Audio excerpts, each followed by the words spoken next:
Bob doesn't have a guitar. That he used to play guitar, but he doesn't. He just is Bob when we go places. You have like a backup. You have like an alter ego that comes out, the singing Michael. Yeah. So, and Bob, would you ever ask me to sing anything? No. Right. No, not if I was within hearing range. Right. At Second City, they called me Two-Note Susie. I cannot sing, so not my forte. Two-note Susie is kind of stretching it. I wouldn't go past one note. I feel I'd be a good backup singer, saying doo-wop. I think I can handle doo-wop or something. How far back were you? Oh, God. Welcome to the Knife Wife podcast. I'm Suz, married to Bob Terzuola. This podcast is about couples who live, love, and work together. It has little to do with knives.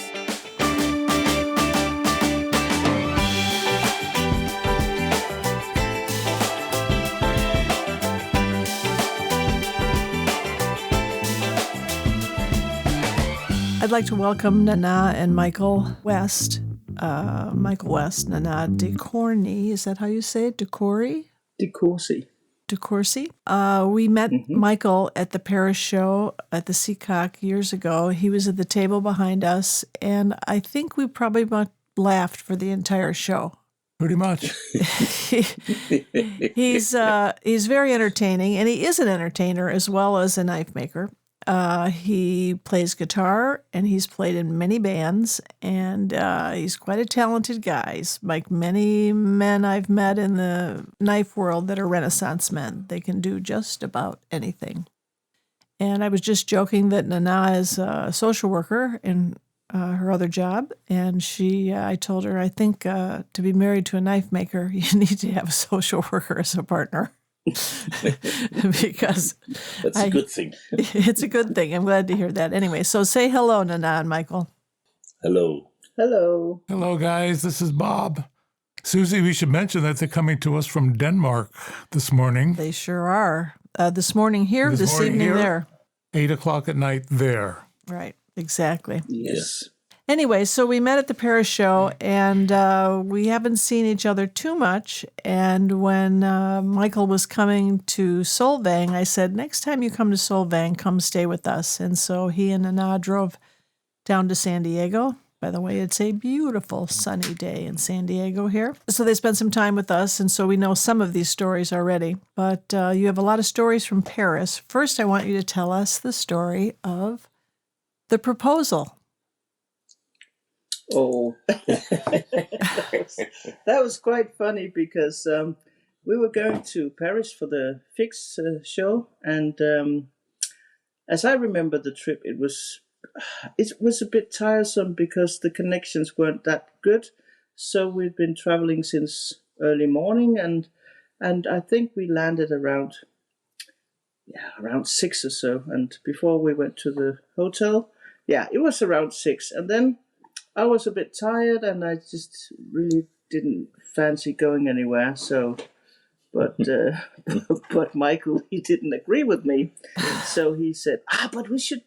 Come on, let's go out just for a little short walk. And I was like, didn't really bother. So, but off we went, and then we came down on the street, and I was like, I really couldn't be bothered. I would rather that we just phone for a pizza or something. Right. Can we go back to our room, please? Yes. But you forget to mention that it was your birthday. I was going to tell Okay. So, but Michael, he said, but it's your birthday. Come on, let's just have a drink and something to eat, and then we can go back again. So I agreed, and then we just strolled around, and there you have it, the restaurant where we ate last time we were there, which was a quite fancy restaurant where they served Japanese. There was a Japanese guy who owned it, and he was, I think actually he was half French and half Japanese. No. Well, there's a perfect combination in the kitchen. Wow. Yes, and that was so. I said, well, that's the place we went last year, and Michael, he said, well, let's go in. Let's see if they have a a table for us. I was like, and I could see that the place was just fully packed. So, and last time we were there, we were sitting in the bar eating because that was the only seats available. So, and then we went in, and of course he had been booking a table in advance. You devilish dude. Yes, and So- then we had very, very nice meal, and all of a sudden the lights went out, and then the staff came in singing a birthday song, and then that was a very moving moment. And then after that, when I just thought it couldn't get worse, then I was going to say, I hate it when they do that to me in restaurants. You want me to kill you? Sing happy birthday in front of, Yes. 100 strangers. Yes. And then he said that he had a little present for me, and then I opened it, and in the box there was a ring, which he had been making from a piece of mastodon tooth. So, yeah. And for our So, listeners, tell people how old a mastodon tooth is. 40? like 40,000 years. Yeah, something older than you, Michael. Something older than me. Yeah, a bit. So, and then he was quite subtle about it, because when I looked at the ring, and then he says, "Okay, then I'll see if you will say yes." He's holding his breath. Yes. Yes. So, and of course I did say yes. So that was a very, very nice treat, I think. Yes. Well, Yeah. the handmade rings, I'm wearing a ring that, and Bob is too, that he made out of zirconium. He made our wedding rings he's made other rings for other people for their weddings. There's something about wearing something that the person you love made for you, right?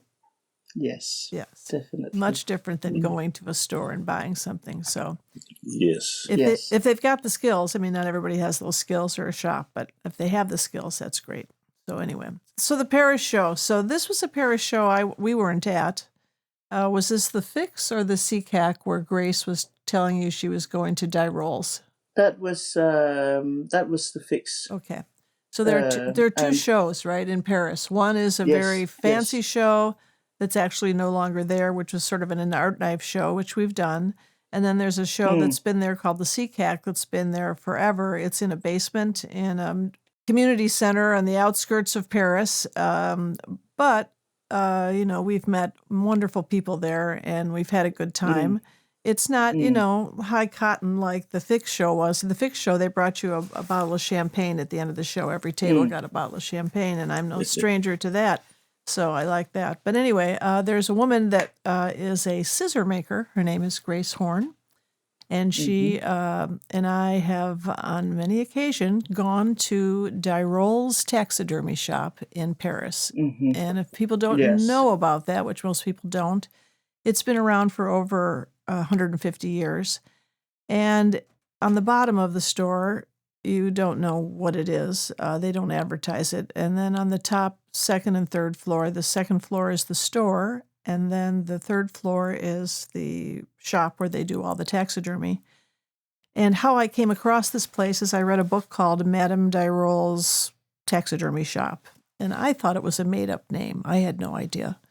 And so I just happened to look it up one time when we were going to Paris, and I found there really was one. So the stories in the book, it was a short story book, were about this taxidermy shop and the people who brought pieces to be stuffed, or whatever you want to call it, why those pieces were so important, and then the people never picked them up. And with those stories was also a second story of why they couldn't pick up their piece. Anyway, so when I told Grace, I said, "Would you like to go to my favorite place in Paris?" And she's thinking I'm going to say the Champs-Élysées or the Eiffel Tower or the Louvre, and I'm like, no, it's a taxidermy shop, Grace. She's like, I'm in. I'm going. So, she and I we went with Bob once, and I have a great picture of Grace and a zebra. I mean, they have a deal with different zoos around Europe that when the animals die, they take them and they make a donation, I think, to the zoo. And they are truly artists. There's no two-headed ducks or any of those awful things you see in taxidermy shop, or like a squirrel with antlers or whatever. Nothing like that. These are pieces that they use in the movies all the time. It's the real deal. It's the real deal. And last time I was there, I bought a little bird skull, and Grace bought some butterflies. I wanted the flamingo, but we're not allowed to have those shipped to America. And so then I said, well, what about this bird? And they're like, nope, we can't do that. Nope. I went through the whole store. I'm like, well, I don't want a zebra. I don't want anything on 4 legs. I prefer wings. So I got a bird skull. That was it. But they literally have flat files from floor to ceiling in an entire room that you open them up, and they're bugs, butterflies, things you only see in a natural history museum. And the cool part is, different than a museum or different than going to the zoo, you can touch these animals. So anyway, I just love this place. So I think Grace was talking to you about going there, right? Yes, she was. And we were out eating after the show, after the Fix show. And then Grace just says something like, this taxidermist, and I was being a bit cocky, so when she said, and I even brought my husband, and I said, okay, did you leave him there? No. And Grace, if you're listening, we're sorry you lost your Kim. And we're very sorry. Yeah. When Nana and I were talking, I said, do you think she left him there now? But I don't think so. Anyway, but Grace will think this is very funny. I don't have a problem. Yes. Anyway, and so then we meet a lot of strange people at shows. We meet knife makers who are strange and knife buyers who are strange. And so I think you talked about a knife maker who was a little on the paranoid side. Actually, I don't know if he was, but he was there all by himself, and he was very. I had been talking a bit to him, and then we were like, shouldn't we just take him out for dinner so he wouldn't have to spend all the time by himself? And then we went to a nice restaurant, and then we were sitting, and I can't remember. I think maybe there was an aeroplane. It was just after COVID. There was this gap between whether you could go and then shortly after you couldn't go anywhere again. So we had this short gap, and then I think there was a plane on the sky, and I was like, yeah, you don't see much of those these days, do you? And he was like, no, you don't. And he was so happy. And he was happy because of the CIA. He was happy, and because of the CIA, and I was about to say, yeah, I know that some lunatics. Yeah. And he was, but I didn't. Luckily, I didn't say it. And then he just started off with the CIA squirting chemtrails, chemicals. Mm-hmm. Yeah. Chemicals, which were called chemtrails, just by the sole purpose of keeping the humanity in a zombie-like condition. That's awesome. Yes. Like no one would notice that was happening, right? That only he would know this precious information, right? Yes. So, what do they say in the business? Just because you're paranoid, it doesn't mean everybody's not out to get you. No, that's definitely true. So, and I just, from there on, I think it was a quick subject change, and okay. Well, do you like being in Paris? And where was he? Do you know where he was from? Was he from Paris or from? Yes? Okay. No, he was from abroad. Yeah. Abroad. Well, there's a wide range of places. Okay, well, you don't want to nail this guy. He wasn't American. Usually it's Americans. Yes, well, oh no, our CIA, right, Bob, is world famous.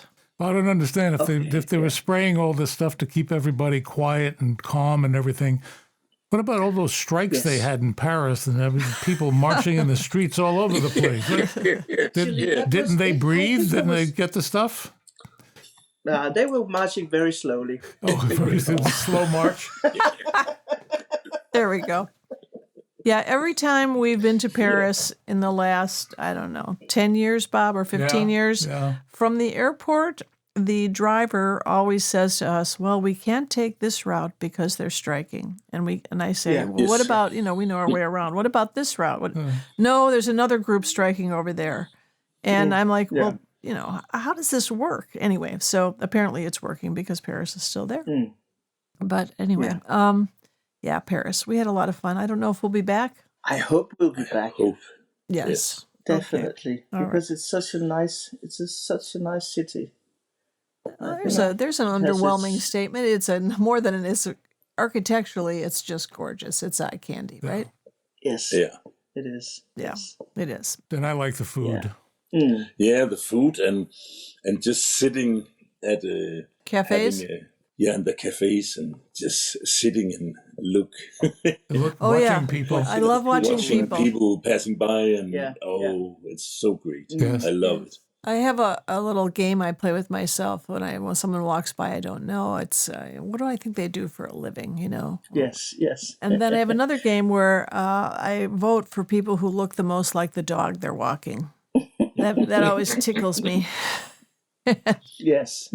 And I don't know. I'd love to bring our dog. You met our dog. We have a golden doodle, and I'd love to bring her there. I found an airline that flies you there with your dog, with you next to you in the seat, but it's more than a business class seat. I mean, we have to pay for two of us, so it's kind of out of our price range. But anyway, someday, if I really, if I buy a lottery ticket and I win, then I would. That's what I would do. I'd take her everywhere with us. Anyway, well, we're going to move from Paris. We're going to go to the DKA. Isn't that the Denmark Knife Makers Association? Yes, it is. And do you have meetings? Do you have outfits you have to wear or anything at these meetings? No, and then no secret handshakes either. Ooh, I do know the secret handshake for a couple things that people have told me after a few cocktails. I've learned some very cool handshakes that I didn't even know you could do that. But anyway, go on. Actually, I think it's mainly it's just a bunch of elderly men. Oh wow, a party! Yes. Yes, but I actually enjoy going there as a woman because it's a funny and fun company. So they have this. I don't know what it's called because it's like an association where you elect the chairman, a board of directors. Yes. But it's a voluntarily work. So, but I don't want to be on those boards. I'm only on ones where they pay me. No, I'm just kidding. Yeah, but this is fun. Yeah. Yes. So, I am chief of the finance. Oh, you're chief of the finances? They put you in charge of the money? Yes. The fox has to do something. The fox has to do something. Very well said. Okay, so you're there with a bunch of elderly guys. It reminds me of, I used to be a farmer, and I would go to this Illini Poultry Group in Illinois, and it was 11 70-year-old and up men who were chicken lovers and me. And every time, the first couple times I went, the wives would sit outside and the men folk would go inside and I would go in there with them. But when I would get there, they'd say, did you bring a pie? I'd say, a pie? A pie? I mean, did I bake a pie? No. Well, we all bring pies. I said, oh, I didn't know. Okay, I'll make sure I bring one. And this one woman said to me once, well, will your husband be making that pie? I said, probably not. Anyway, so I've been to groups where... Hold it a second. What? Hold it a second. What? You do make great pies. I do. I do. I went to French cooking school. I don't really like to toot that horn, but Yes, so I make pâté brisé is my pie crust, which has so much butter in it. How bad could it be? It's absolutely wonderful, and your best pie is a nectarine pie. Michael, she does a great job on that, Nana. I got to tell you, like nothing you've ever had. What are the nectarines like in October? Well, I was just thinking the same thing, Nana. I was thinking they're not in season. But, if you go to a major grocery store, they've kept them in nice gas chambers, and there'll be a few nectarines in October in America. So, but mostly I buy them from the farmer's market, or we used to grow them on our trees. But I'm too old for fruit trees now. I just have citrus here because it's so easy to grow here. But anyway, so go on. So you're with a group of up in years like us. Not you though. You're a kid. Yes, I am. Actually, we brought Simon, who is I think he turned 30 a couple of years ago. Simon Litton. So we weren't. Yeah. Simon Litton. No, Nope. Simon Anderson. Oh, He's called. He's a okay. Dane as well. Oh. He also makes folders. Yeah. Yes. Yeah. Well, it's a And knife he place, was right? He's quite good at it actually. Yeah. And Nice of when you. he started to take off, then he decided that he wanted to quit because then it wasn't that funny for him, obviously, anymore. Well, there's a big difference between a hobby and a business, right? Yes, and Yes. I think also it was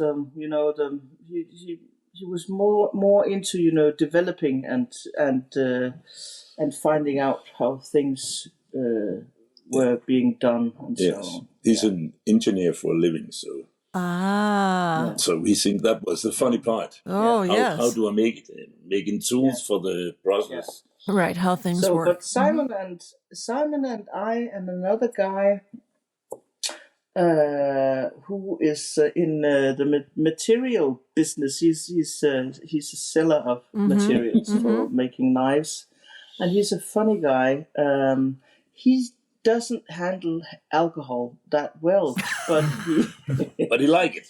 he likes it a lot, and he always says, Yes. I'm not going to have anything. I'm not going to have anything. And then we start drinking a bit of rum and some beers, and then he's like, oh, pass it on. Give it to me.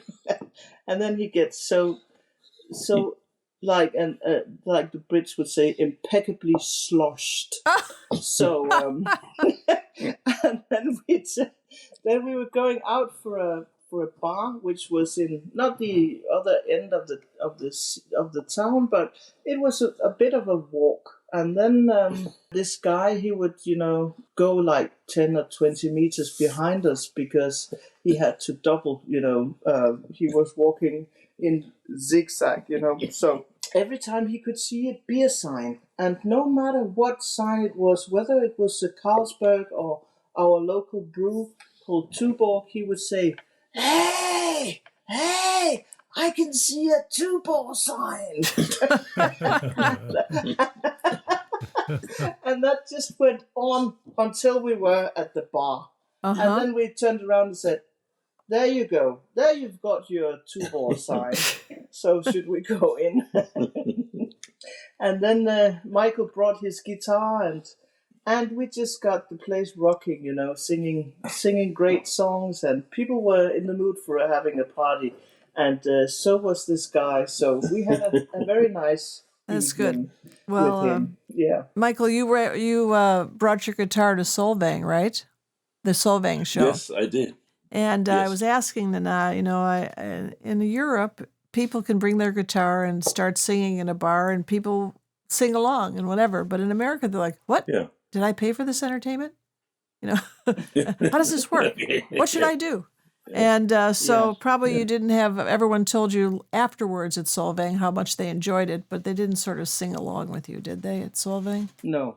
No, they didn't sing along, but they enjoyed. Yes, they definitely. enjoyed it. Yeah. Yes. Yeah. But And they applauded after. Yeah. well, that's So- good. So they were there with me all the way. Well, that's good. Well, were you singing in Yeah. Danish? Maybe that's why they didn't sing along.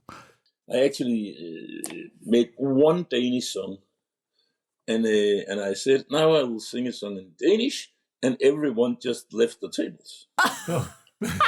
It was because to get them because to- they were going for their food. Oh, Lost okay. And when they came back, I said, It's always that way for me. When I will sing a song in Danish, they leave. People leave.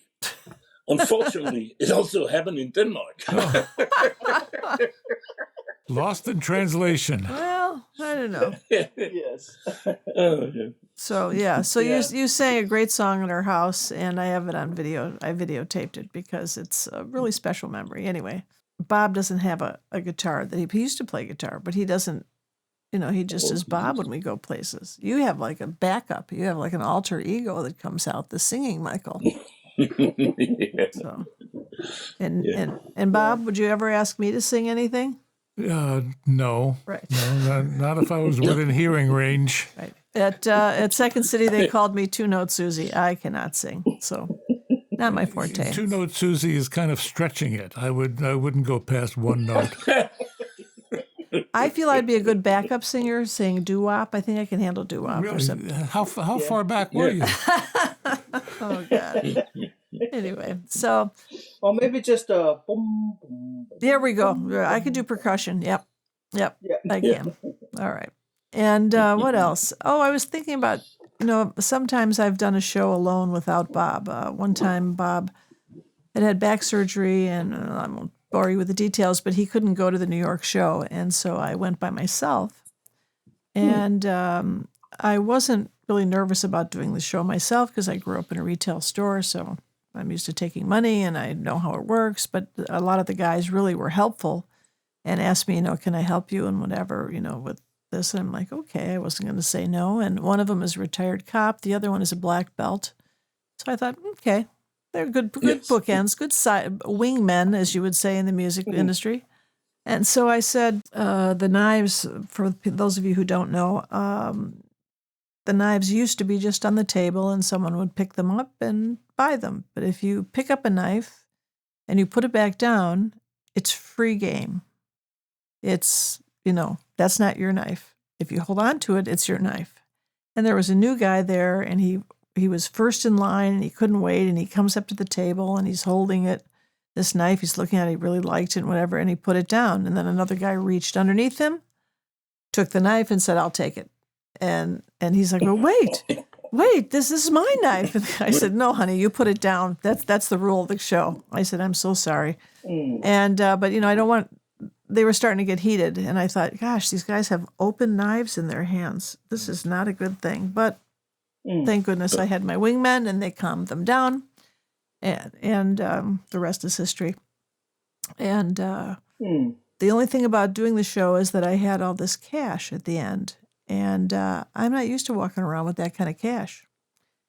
And I was so nervous. I put it in the hotel safe, which someone said, oh, you should never do that. Well, I don't carry another safe with me. And so so when I got home, I couldn't wait to get off the plane and get home. As soon as I came home, I took the money out and I threw it on our bed. I said, whew, I am no longer responsible for this. I am not an adult. I should not have been carrying this kind of cash. And so Bob took care of it from there on. Right, Bob? Yep. Spent it very quickly. Yeah. So I think you're doing a show by yourself. Tell us about this show. I've never been to this show or even heard of it. Well, neither have we. So we were in. That was when we were in Solvang. This knife maker Bertie Rietveld, he came up with an invite for you. Yes. What did he say to you? He said, he had an invitation for a show in Georgia, Georgia. Yeah, not Atlanta. Not Atlanta, Georgia. And it was kind of, we couldn't exactly understand everything, but it was an art collector who has built a museum for his art. And also the owner of this museum is what is interesting is that this owner is married to a woman called her surname is Shevardnadze, like the foreign minister of the Soviet Edvard Shevardnadze. Are we allowed to say this name? Or should we edit that out? I mean, you have to remember, I want you to come back.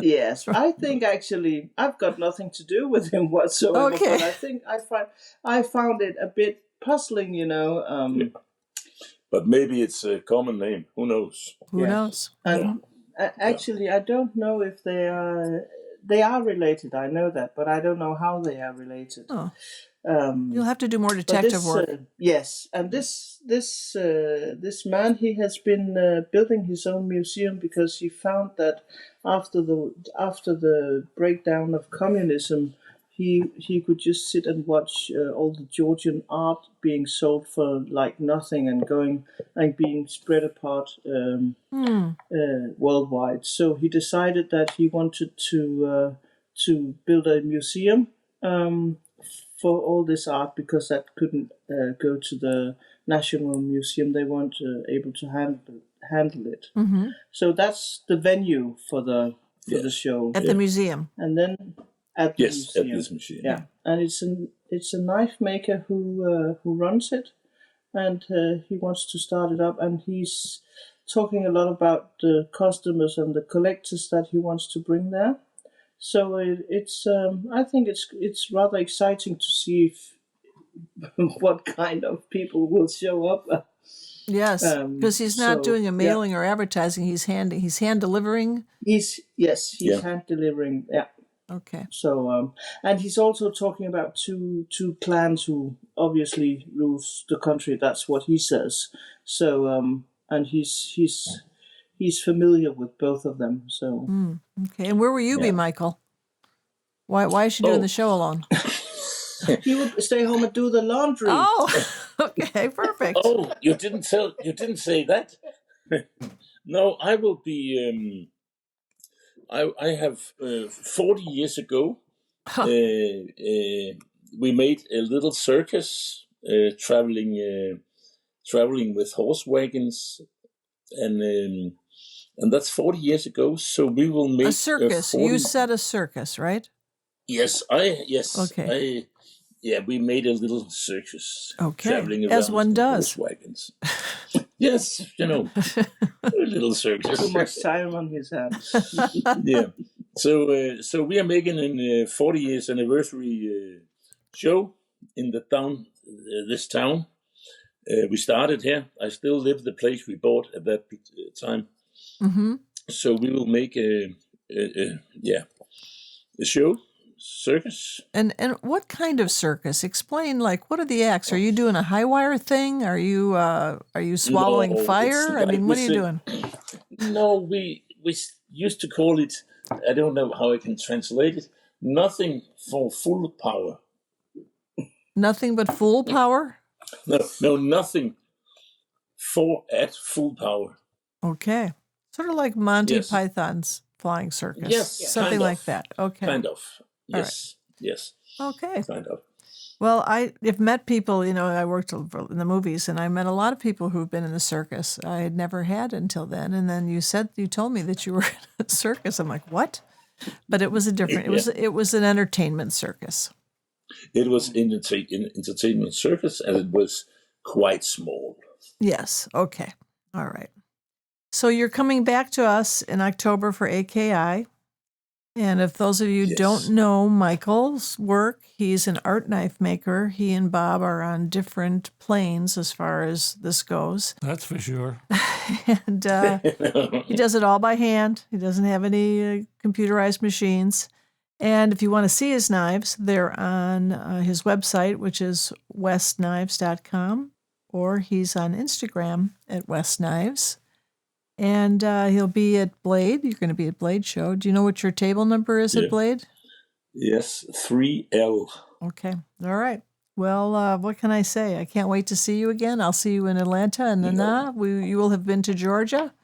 And I'll see you in October, and I'll work on those nectarines, okay? Yes, sounds great. All right. Well, thanks for being with us. Look forward to seeing you guys again. Yes, we look forward to. Yes. And Michael, a friend of ours, brought me some Trappist ale. Oh, Trappist ale from Belgium. And I'm going to be saving some bottles for you. I think they're quadruples. Oh, Yes. that's nice. Yes. Yeah. Actually, I'm going to the beer festival this weekend. You are. Yes. Oh, Yes. Yeah. Okay. And she did not bring. She's not bringing me. No. No. Well, No. I can stay home and make knives. that's a good idea. Where the secret handshakes come in handy. He doesn't know the secret handshake, so he can't come. No. I have to remember next time I see you to pull one on you and see if you know what it is. Yes. Anyway. All right. Well, thanks a lot. Say the goodbye to us in Danish, please. Yes. Ja. Kan I have det godt? Ja, og hygge jer rigtig meget. Og have en god aften. Ja. Good evening. Vi ses. All right. I'll take your word for it. Bye, Thanks a guys. lot. Bye. Bye. Thanks for listening. If you like what you're hearing, please share this with a friend and subscribe where you listen to podcasts. Please support our efforts through Patreon at TheKnifeWife, and for all Terzuola goodness, go to terzuola.net. And remember, if you're not laughing, you're not living.